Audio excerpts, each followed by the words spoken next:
열왕기상 11장 26절부터 36절까지 함께 보겠습니다. 다 같이 우리 교독하도록 하겠습니다. 솔로몬의 신하 느밧의 아들 여로보암이 또한 손을 들어 왕을 대적하였으니 그는 에브라임 족속인 스레다 사람이요 그의 어머니 이름은 스루아인이 과부더라.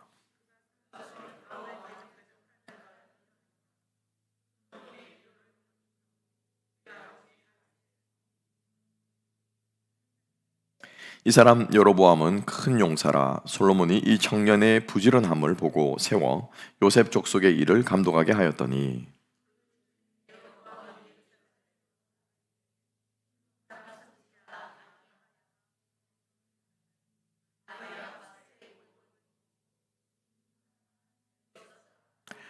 아이야가 자기가 입은 새 옷을 잡아 12조각으로 찢고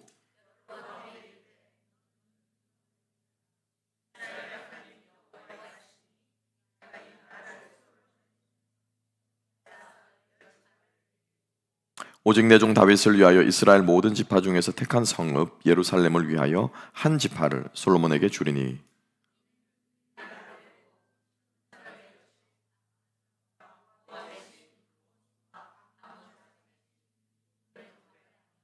그의 아버지 다윗이 행함같이 아니야 내 길로 행하지 아니함 나 보기에 정직한 내 법도와 내 율례를 행하지 그러나 내가 택한 내 종 다윗이 내 명령과 내 법도를 지켰으므로 내가 그를 위하여 솔로몬의 생전에는 온 나라를 그의 손에서 빼앗지 아니하고 주관하게 하려니와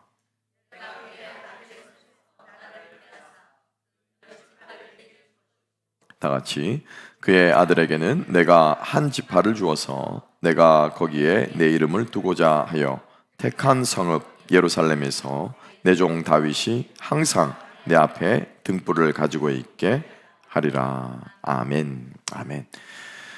자, 오늘 이 귀한 말씀 사실은 조금 더 앞뒤로 좀 더 이제 읽으려고 했는데 오늘 이제 뭐 시간 관계상 또 성경 읽는데 많은 시간을 할애할 수 없지만은 설교하면서 여러분들이 성경을 펼치시고 중요한 부분이기 때문에 23절부터 또 25절까지 그리고 37절부터 39절까지도 우리 함께 좀 생각해 보기를 원합니다.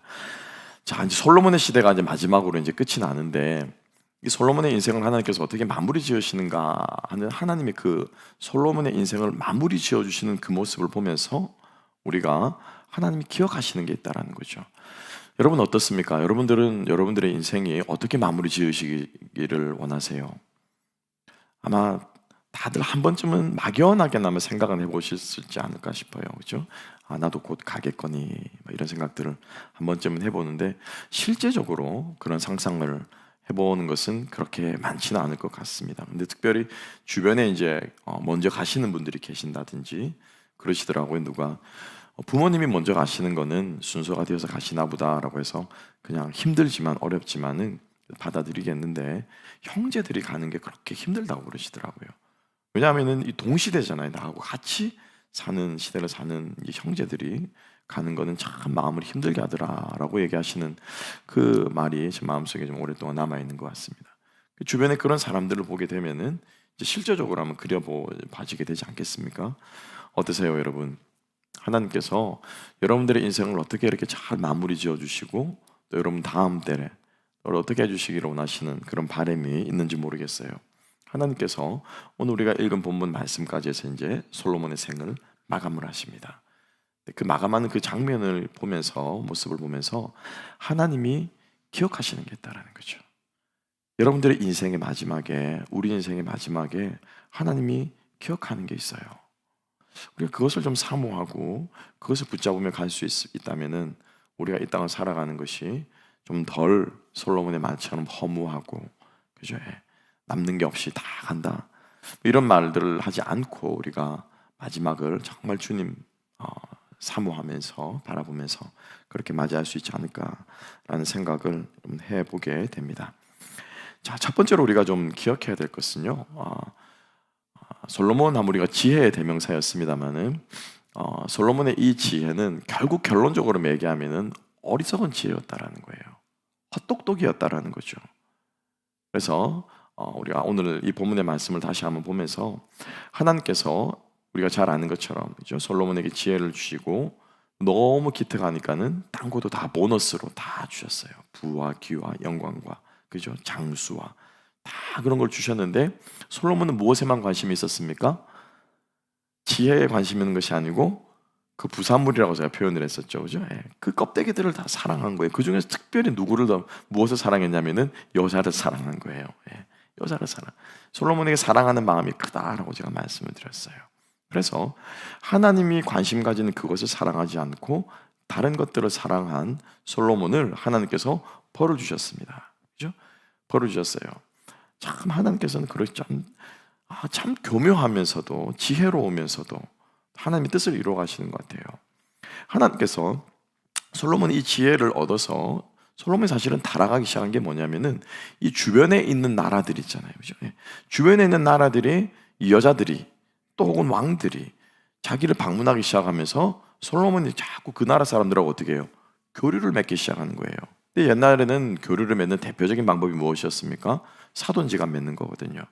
정략 결혼을 하게 되면은 그죠? 자기 딸이 그 나라에 있으니 침략을 못 하는 거죠, 쉽게 말하면. 그래서 정략 결혼을 하다 보니까는 그 나라의 모든 문화와 더불어서 공주를 데리고 오는 거죠. 그게 솔로몬의 지혜라면 지혜였는데 하나님께서 그것을 아시고는 그것을 치시는 거예요. 그래서 오늘 본문에 우리가 읽었습니다만 오늘 보면 우리가 26절부터는 여로보암이 솔로몬에게 반기를 들었다라고 나오고 있는데요. 여러분 성경을 가지고 계시면은 23절 말씀에 이렇게 기록되어 있습니다. 하나님이 또 엘리아다의 아들 르손을 일으켜 솔로몬의 대적자가 되게 하시니라고 기록이 되어 있고요. 그리고 조금 더 올라가서 14절을 보게 되면은 또 기록되어 있어요. 여호와께서 에돔 사람 하닷을 일으켜 솔로몬의 대적이 되게 하시니 그는 왕의 자손으로 에돔에 거하였더라. 그러니까 하나님께서 이 이스라엘 주변의 나라에 있는 사람들이 어떻게 해요? 솔로몬에게 반기를 들고 일어나서 대적이 되게 하신다는 거죠. 너가 똑똑해서 정략 결혼을 잘 맺어서 나라가 부강해지고 네 지혜를 명성을 듣고 온 공주들을 네가 왕비로 맞아들여서 네가 안전할 것 같지. 그렇죠? 네가 그 여자들에게 마음을 빼앗기고 그 나라들과 좋은 관계를 맺으면은 네 나라가 안전할 것 같지. 하나님께서 그것을 치신다라는 거죠. 하나님께서 그것을 건드리셨다라고 하는 것입니다. 재미있는 것은 이 하닷이라고 하는 사람의 왕이었던 에돔이라고 하는 나라 있잖아요, 그죠? 에돔이 조상이 누굽니까? 에서잖아요, 에서. 야곱의 형 에서예요. 근데 이 에돔이라고 하는 나라는 이스라엘이 이렇게 있으면 여기 남서쪽 정도에 있는 위치, 남쪽에 있는 국가예요. 그리고 르신이라고 하는 그죠? 르신이라고 하는 이 나라는 어디냐면 다메섹. 다메섹은 어디에 있습니까? 이스라엘 북쪽에 있어요. 그러니까 남쪽과 북쪽에서 하나님께서 어떻게 해요? 위아래로 스퀴즈 하시는 거예요, 하나님께서. 밑으로 가면은 그죠? 에돔이 우리 대적에서 일어나고 위로 가려고 하니 르신이 다메섹이 대적에서 일어나게 하고. 그래서 하나님께서 이 이스라엘을 남과 북으로 이렇게 꽉 스퀴즈하면서 하나님께서 대적을 일으키시는데 25절 말씀 이렇게 기록되고 있습니다. 르손에 대해서 특별히 기록했습니다만은 솔로몬의 일평생에 하닷이 끼친 환란 외에 에돔 사람 하닷하고도 사이가 안 좋았고 르신이 아수르의 왕이죠. 수리아의 왕이 되어 이스라엘을 대적하고 미워하였더라. 여기서 우리가 주목해야 될 단어는 뭐냐면요, 일평생이라는 단어예요. 일평생. 솔로몬이 살아있는 평생에 남북에서 이렇게 어떻게 해요? 계속 어떻게 해요? 압박을 하고 대적을 하고 있는 거예요. 평생에. 자, 여러분 생각해 보세요. 평생 동안 이 두 왕이 대적하고 있었다라고 하는 말은 바꾸어 말하면은 솔로몬이 평생에 회개했다란 말이에요? 안 했단 말이에요? 그죠? 솔로몬이 하나님 앞에 자기의 죄를 회개하고 그 인연들을 다 끊고 주님만 이것입니다라고 말하면서 대적들이 일어날 때 정신 바짝 차리고 돌아섰으면 하나님께서 이 옥죄는 것을 어떻게 해요? 풀어주셨을 거예요. 다시 이스라엘 나라가 부강하도록 회복시켜 주셨을 거예요. 그런데 일평생에 솔로몬은 회개하지 않았다라는 거예요. 얼마나 안타깝습니까, 여러분? 그죠? 평생을 고름주머니처럼 이렇게 차고 살았던 거예요. 쉽게 말하면 그 죄악 덩어리를. 자, 그러면 한번 여러분 생각해 봅시다. 왜 그러면 솔로몬은 평생 그렇게 일평생 회개하지 않고 살았을까요? 한번 생각해 보세요. 우리는 능히 충분히 상상할 수 있습니다. 왜 그랬을까요? 회개하지 않아도 잘 살거든. 그죠? 회개하지 않아도 나라가 망하지도 않거든요. 회개하지 않아도 자기의 명성은 계속 뻗치거든요. 물론 르신하고 이 하닷하고는 관계가 안 좋지만은 그렇다고 국부가 줄어드는 건 아니에요. 솔로몬 평생에 부와 귀를 누렸어요. 왜? 하나님이 약속해 주시거든요. 회개 안 해도 잘 먹고 잘 사는 것처럼 보이니까 회개할 필요가 없다라는 거예요. 이게 얼마나 큰 저주입니까? 오히려 솔로몬의 그 분은 뭐예요? 저주거리가 된 거예요. 실제로 예루살렘 성이 회파될 때, 바빌론이 침공을 받아서 예루살렘 성이 회파될 때 솔로몬이 자기의 황금을, 그 주체할 수 없는 그 황금을 벽 속에다가 숨겨놓았다. 왕궁 벽에다가, 성전 벽에다가 그 자기의 황금들을 숨겨놓았다라고 하는 소문이 바빌론 군사들에게 들린 거예요. 그래서 그 황금을 찾아내려고 성을 회파하기 시작했는데 완전히 무너뜨린 거죠. 오히려 그 황금이, 재산이, 재물이 솔로몬에게는 독이 될 수 있었다라고 하는 것입니다. 그래서 참 우리의 인생 가운데 우리가 오히려 하나님 앞에 엎드릴 수밖에 없고 꿇어앉을 수밖에 없고 천부여 의지 없어서 손들고 옵니다라고 하면 나올 수밖에 없는 그 환경이 오히려 어쩌면 우리의 영혼에는 복일 수 있습니다. 하나님 없이도 잘 먹고 잘 사는 것, 이건 뭐예요? 이건 저주예요, 여러분. 그건 독이에요. 왜? 일평생 주님을 찾지 않기 때문에. 내 힘으로, 내 지혜로 평생을 잘 살아가는 사람은요, 오히려 저주받은 사람일 수 있어요. 우리가 누리고 있는 것, 내가 지금 감사히 받고 있는 거라고 하는, 누리고 있는 이것 때문에 우리가 주님을 찾지 않는다면, 기도를 엎드리는 것보다 내 은행 디파짓을 열어가지고 그걸로 해결하기 쉽다라고 생각하면은 그게 오히려 우리에게 독이 될 거예요. 내 몸뚱아리 하나 믿고 열심히 주님 봉사하면 되지 하면서 내 건강을 신뢰하는 것, 과신하는 것, 오히려 우리에게 독이 될 수 있습니다. 그것이 무엇이 되었건 간에 주님 앞에 우리를 엎드려뜨리지 못하게 하고 주님 앞에 우리를 겸손히 머리 숙이지 못하게 하는 그 무엇, 그것은 바로 우리에게 독이 될 수 있고 우리가 평생에 주님 앞에 회개하기를 꺼리는 어리석은 지혜를 갖도록 할 수 있다라고 하는 것이죠. 그러다가 솔로몬은 말년에 가서야 뉘우치고 돌이켰던 것으로 보입니다. 왜냐하면 우리 전도서의 고백, 우리가 잘 알고 있죠, 그죠? 다름 아닌 자기 자신의 고백일 수 있습니다. 전도서 12장 1절 2절 함께 한번 읽어볼까요? 다 같이 읽습니다. 시작. 너는 청년의 때에 너의 창조주를 기억하라.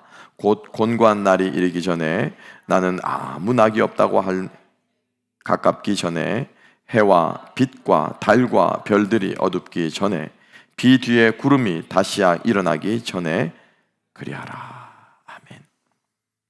우리의 인생에 더 늦었다고 말하기 전에, 더 이상 돌이킬 수 없을 때가 되기 전에 창조주를 기억할 수 있는 우리가 될 수 있기를 소망합니다.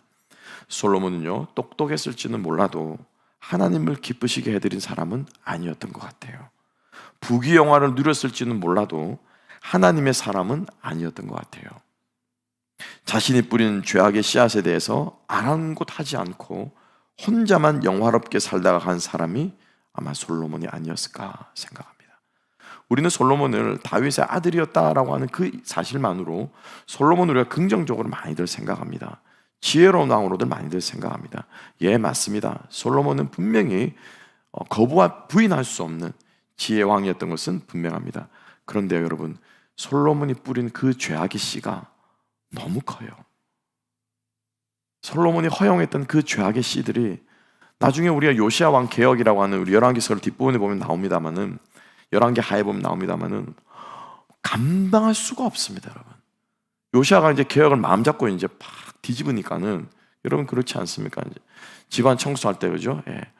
1년 내도록 묵혀두다가 이제 청소 한번 한다고 확 뒤집잖아요. 그러면은 막 감당할 수 없을 때가 있지 않습니까? 열왕기하 23장을 보게 되면은 바알과 아세라와 하늘의 1월 성신이라 만든 모든 그릇이 성전 안에 즐비했습니다. 성전에 쓰는 밥그릇들이 무엇을 우상 숭배하는 데 쓰는 밥그릇들이었다는 거죠. 그거 다 끄집어냈습니다. 성전 가운데 뭐가 있는지 아십니까? 남창의 집이 있어요. 남창이 뭔 줄 아시죠? 예? 예. 남색하는, 왜냐하면 이 성전 제사를 지니기 위해서 여자들도 제사를 드리러 오거든요. 그럼 그 여자들을 맞이해서 제사를 드리도록 하는 게 뭐냐면, 그 당시에는 성교하는 이게 뭐냐면 제사였어요. 이방신을 섬기는. 여자들의 창기는 말할 것도 없고. 그래서 그 남창의 집이 성전 안에도 있었는데, 그곳은 여인이 아세라를 위하여 휘장을 짜는 처소였더라. 여자들이 모여가지고 거기에서 이제 우상숭배하면서 천을 짠다라는 거예요. 그럼 그 천 짠 거 가지고 뭡니까? 오늘날 치면 뭐예요? 뜨개질 하는 거잖아요, 그죠? 퀼트 하는 거잖아요. 그 아름답게 만들어가 뭐 한다고요? 그것 없고, 예, 그 나쁜 짓을 하고 있는 거예요. 성문 앞에마다, 모든 도시의 성문 앞에마다 뭐가 있었냐면 산당들이 다 있었다고 합니다. 제 말이 아니고 성경입니다. 태양을 위해서 말을 드리는 제사들이 있었다고 합니다. 태양을 위해 수레를, 거대한 수레를 만들었고요. 사람들마다 성전의 다락이라고 하는 건 테라스를 말하거든요. 성전 테라스 위에도 제단들을 세워놓고, 여호와의 성전 마당에는, 두 마당에는 큰 성전이, 이 우상들이 세워져 있었고요. 예루살렘 산 앞에는 직접 솔로몬이 세웠다고 기록하고 있습니다. 예루살렘 앞 멸망의 산이라고 하는 이름을 붙여놓고는, 나중에는 그 산을 요아스가 그렇게 붙였겠죠. 그 산 위에다가 산당을 솔로몬이 친히 지었다고 말합니다. 감당할 수가 없습니다. 이게 뿌리가 어디에서 시작됐다고요? 솔로몬이 뿌린 거예요. 산당 제사를 허용하였더라. 열왕기상 3장 3절에서 기록하고 있습니다. 그러니 우리가 솔로몬의 삶을 다시 한번 조명해 볼 때, 한마디로 우리가 알아듣기 쉽게 말한다면 솔로몬은요, 헛똑똑이었다라는 거예요. 헛똑똑이었다. 그리고 그가 말년에 그것을 깨닫고 회개하는 마음으로 저는 아마 잠언과 전도서를 쓰지 않았을까라는 생각을 해보게 됩니다. 이 모든 것이 이유가 뭐라고요? 지혜에 초점을 맞추는 것이 아니고 어디에? 그 껍데기에. 지혜의 근원 되신 하나님께, 여호와를 경외하는 것이 지식의 근본이라고 말씀하셨는데, 지혜의 근원 되신 하나님께 그의 마음을 두지 않고 그 지혜가 우리에게 가져다주는 많은 좋은 달콤한 것들에게 그의 마음을 빼앗겼기 때문이라는 겁니다. 여러분, 주님의 이름으로 축복합니다. 어리석은 지혜자가 되지 마시고, 헛똑똑이가 되지 마시고, 어리석은 부자가 되지 마시고, 어리석은 건강한 몸 튼튼한 사람이 되지 마시고, 어리석게 뭘 잘하는 여러분들의 인생의 좋은 것들을 가지고 그거의 명성을 누리고 여러분 취하지 마시고, 우리 주님 앞에 진정한 지혜자가 될 수 있기를 주님의 이름으로 축복합니다. 하나님께서 그래서 그 솔로몬의 끝까지 마지막으로 그렇게 하다가 이제 마지막에 안 되니까 뭐 합니까? 보세요. 북쪽에도 대적이 있고요, 남쪽에 대적이, 이 인간이 정신을 못 차리는구나, 평생을. 그러니까 나중에는 그 대적을 어디서 일으킵니까? 왕궁 안에서 일으키는 거예요. 왕궁 안에서. 그죠? 예. 이스라엘 안에서 대적을 일으키신 거예요. 그 사람이 누구예요? 르호보암입니다. 솔로몬의 충신 중에 느밧이라고 하는 솔로몬의 그 신복 중에 아들이 있었던 거예요. 그죠? 예. 충신의 아들을 이 역적이 되게, 솔로몬이 직접 임명해서 공사를 맡게 하고, 그래서 솔로몬이 총애를 받는 그 사람이 어떻게 해요? 결국에는 솔로몬에게 칼을 드는, 반기를 드는 대적으로 하나님께서 들어 쓰셨다라고 하는 거죠. 자, 그래서 하나님께서 이 여로보암을 통해서 하나님께서 솔로몬을 무너뜨리시고 결국에는 망가뜨리시죠, 그죠? 그래서 10지파를 다 빼앗아 가지고 하나님께서 여로보암에게 주어버리십니다. 그리고는 단 2지파, 2지파라고 해도 사실은 한 지파예요. 왜냐하면 에브라임 지파는 유다 지파 안에 속해 있는 지파거든요. 그래서 딱 한 지파만 사실은 남겨두시고 하나님께서 모든 것을 누구에게? 여로보암에게 주어버리십니다. 자, 그런데 하나님께서 이 심판을 내리면서도 하나님께서 한 가지 잊지 않으시는 것이 있죠. 오늘 우리가 읽었던 본문 가운데 있습니다. 34절부터 36절 말씀까지 있습니다. 함께 한번 읽어볼까요? 34절부터 36절 다 같이 읽습니다. 시작. 그러나 내가 택한 내 종 다윗이 내 명령과 내 법도를 지켰으므로 내가 그를 위하여 솔로몬의 생전에는 온 나라를 그의 손에서 빼앗지 아니하고 주관하게 하려니와 내가 그의 아들의 손에서 나라를 빼앗아 그 10지파를 내게 줄 것이요 그의 아들에게는 내가 한 지파만 주어서 내가 거기에 내 이름을 두고자 하여 택한 성읍 예루살렘에서 내 종 다윗이 항상 내 앞에 등불을 가지고 있게 하리라. 아멘. 무슨 말입니까? 하나님께서는 지금 아이사를 보내가지고 옷을 찢는 퍼포먼스를 하고, 그래서 막 여로보암 그 말을 딱 들으니까 마음이 이제 싱숭생숭하는 거예요. 선지자가 와가지고 하나님 말씀을 전하니까, 그것도 직통 계시로 주면서 퍼포먼스까지 해가지고 옷을, 기억나시죠? 사울이 왕위를 빼앗길 때 옷을 찢어가지고 사무엘이 그죠? 줬잖아요. 그 옷을 찢어가지고 딱 준다는 건 분깃을 준다는 말이거든요. 옷이 전 재산이 있어 그 당시에는. 그래서 그런 퍼포먼스까지 하니까는 막 여로보암 마음이 막 싱숭생숭한 거예요. 이게 웬 떡이냐? 이제 막 자다가 쉽게 말하면 로또 맞은 기분인 거예요, 그냥. 그런데 그 와중에도 하나님께서 잊지 않으시는 것이 무엇입니까? 솔로몬 때는 안 건드린다. 김치국 마시지 마라. 쉽게 말하면은 내가 지금 너에게는 말은 하지만 솔로몬이 살아있는 동안 너는 왕이 될 수 없어 라는 거예요. 그 아들 때 내가 너에게 이스라엘의 10지파를 주겠다 라고 하나님께서 말씀하시는데, 하나님께서 말씀하시는 강조점은요, 내가 이스라엘에게, 내가 너, 즉 여로보암에게 10지파를 주겠다, 여기에 또 하나님이 강조점을 꽉 찍으실까요? 아니면은 그래도 솔로몬이 살아있을 때는 안 주고 솔로몬이 죽고 나서도 한 지파는 내가 그 아들에게 주어서 다윗에게 말한 그 위가 내가 영원하도록 불이 꺼지지 않도록 해주겠다라고 하는, 여기에 더 강조점이 있을까요? 정답은 항상 뒤에 있잖아요. 그렇죠? 하나님이 지금 솔로몬을 심판하시면서 여로보암이 많은 것들을 주겠다고 말씀하시면서도 하나님의 마음은 어디에 가 있습니까? 실제로 하나님의 마음은 어떻게 해요? 솔로몬에게 더 가 있는 거예요. 다윗에게 더 가 있는 거예요. 이게 하나님의 마음이라는 거예요. 왜 그렇습니까? 이유는 딱 하나예요. 다윗과 무엇을 했기 때문에? 언약을 했기 때문에요. 이게 하나님의 언약의 능력이에요. 이게 하나님의 약속의 능력이에요. 하나님께서 이 언약으로 말미암아 우리를 어떻게 구원하신 거잖아요. 그렇죠? 그래서 우리는 성경을 갖다가 구약이라고 말하고 신약이라고 말합니다. 유대인들은 이 구약 성경을 구약이라고 말하지 않습니다. 올드 테스타먼트라고 말하면은 기분 나빠합니다. 오르토독스 주의시들은 기분 나빠요. 이걸 뭐라고 말합니까? 구약이라고 하지 않고 히브리 바이블이라고 그래요.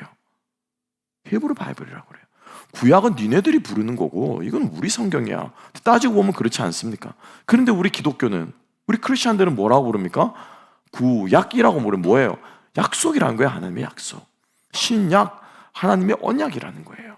성경을 보는 관점이 완전히 다르다는 거죠. 그 하나님의 약속 때문에 우리가 구원을 얻은 거예요. 아멘. 그 하나님의 은혜의 약속 때문에 우리가 구원을 얻은 것.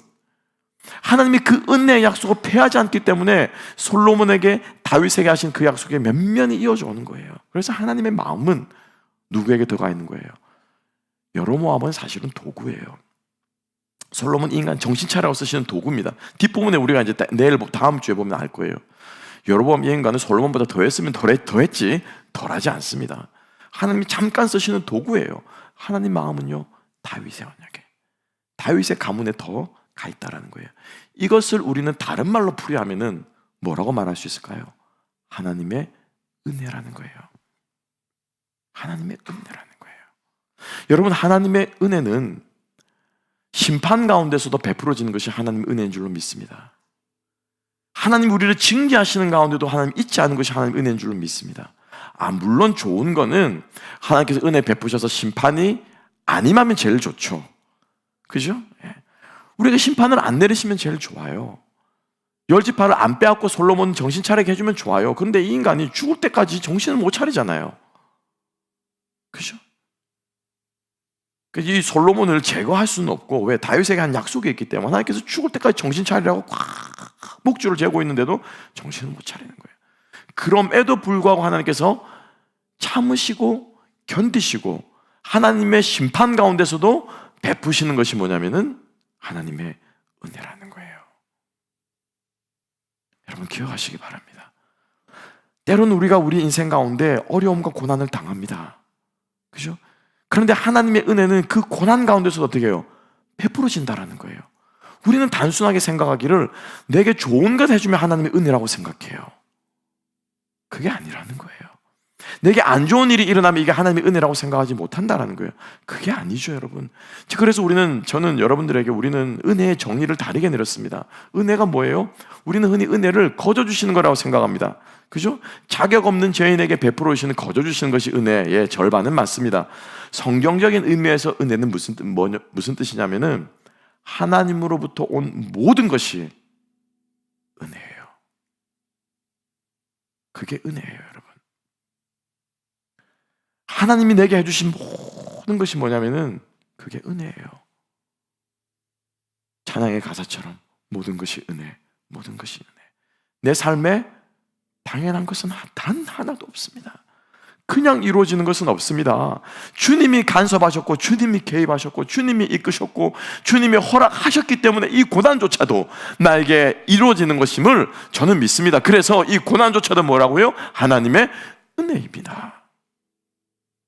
이게 은혜의 정의예요.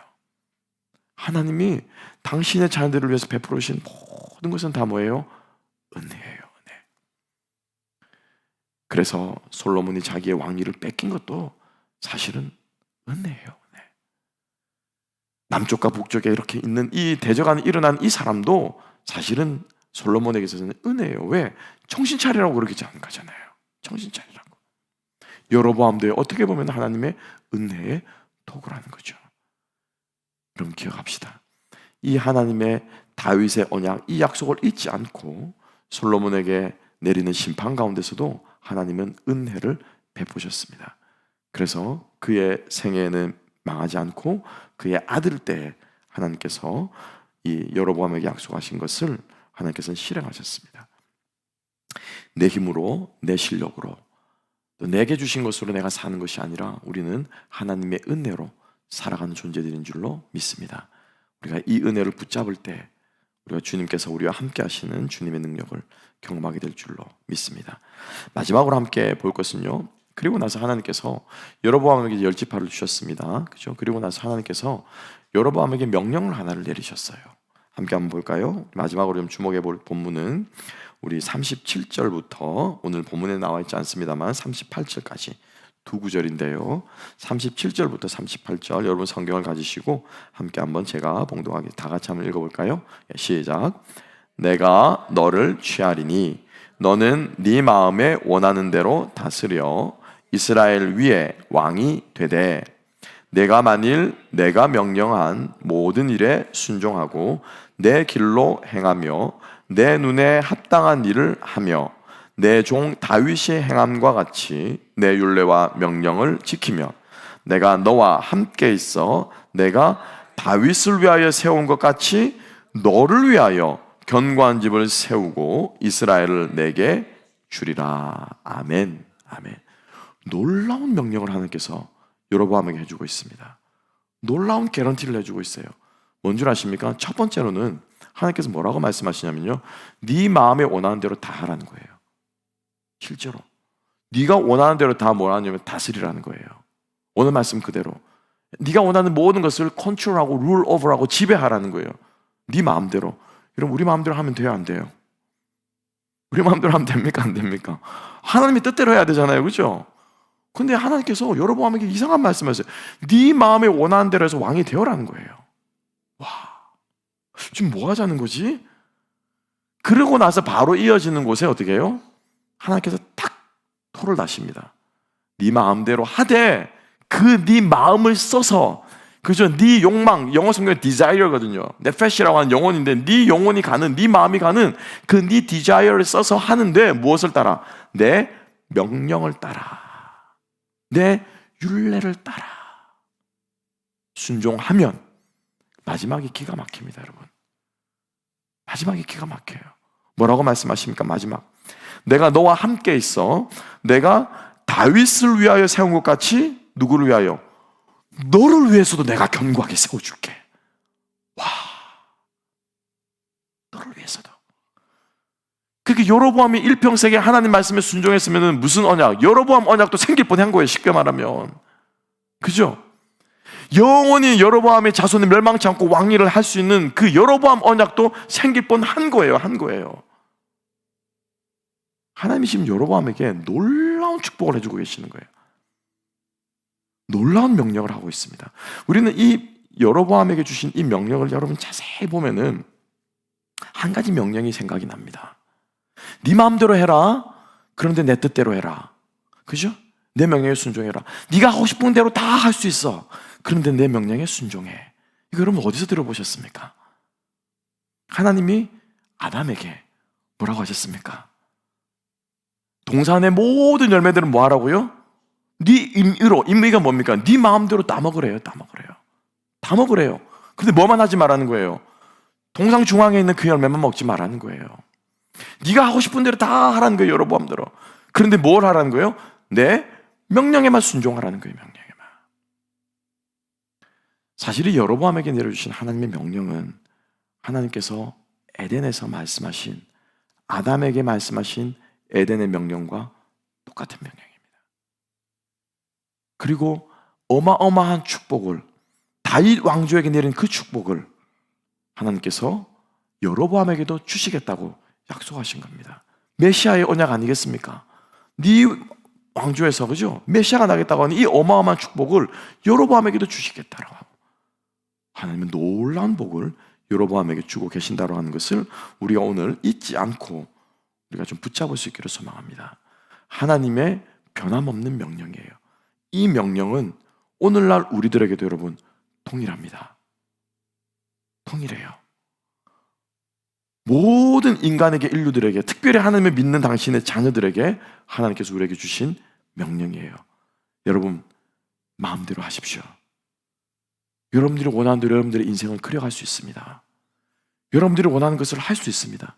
근데 하나님께서 주신 그 자유의지를 가지고, 하나님께서 여러분들이 주신 그 선한 의지를 가지고 끊임없이 아버지의 말씀에 복종시키고 끊임없이 아버지의 말씀에 순종시킴으로 내가 하고 싶은 것이 곧 누구의 뜻이 되겠, 하나님의 뜻이 돼야 되는 거예요. 이게 하나님께서 우리에게 원하시는 거라는 거예요. 내가 내 마음대로 하고 싶고 하나님 뜻에 반하는 것을 내가 갖고 싶지만 어떻게 해요? 끊임없이 말씀에 집중하고 말씀을 묵상하고 이렇게 하면 점점 어떻게 뭐가 됩니까? 내가 원하는 것이 하나님이 원하는 것이 되어버리는 거예요. 이게 우리가 그리스도 예수의 장성한 분량에까지 나아가는 모습인 줄로 믿습니다. 이걸 위해서 우리가 신앙 훈련을 해야 되고요. 이걸 위해서 우리가 주님 앞에 예배 드리는 것도, 기도하는 것도, 말씀을 배우는 것도 결국에는 여러분 이거 다 하려고 하는 거예요. 계속 내 안에 있는 이 물을 빼야 되는 거죠. 내 욕망의 물을 빼고, 세상의 물들을 빼고, 헛똑똑이의 이 지혜들의 물을 빼고, 세상 지혜를 가지고, 세상 것들을 가지고, 돈과 건강과 세상의 자원들을 가지고 살아가려고 하는 이 물을 빼고, 끊임없이 어떻게 해요? 하나님께서 주시는 그 말씀의 지혜, 하나님께서 원하시는 것을 우리가 초점 맞추는 이 지혜에 계속해서 우리가 맞추며 살아가게 될 때에 내가 내 마음대로 하는 것처럼 보이지만 결국에는 하나님이 원하시는 것이 되어가는, 그죠? 이게 우리가 추구해야 되는 신앙의 모습 아니겠습니까? 자발적인 순종, 자발적인 기쁨, 자발적인 헌신. 그래서 우리가 주님께서 우리에게 주신 모든 우리의 인생들을 주님의 뜻대로 다스려갈 수 있는 저와 여러분 되었으면 좋겠습니다. 말씀을 정리합니다. 하나님께서는 솔로몬의 마지막을 하나님께서 매듭 지으면서 참 우리들에게 여러 가지 메시지를 던져주고 계십니다. 솔로몬이 얼마나 헛된 지혜와 지식을 쫓으며 살았는가를 보여주시면서 우리가 어떻게 살아야 되는가를 하나님께서 사실 우리들에게 보여주시는 거예요. 지식 이전에 무엇입니까? 은혜가 있어야 돼요. 그래서 하나님이 우리의 이 지식과 은혜가 하나가 될 때 이건 참 지혜가 되는 것이죠.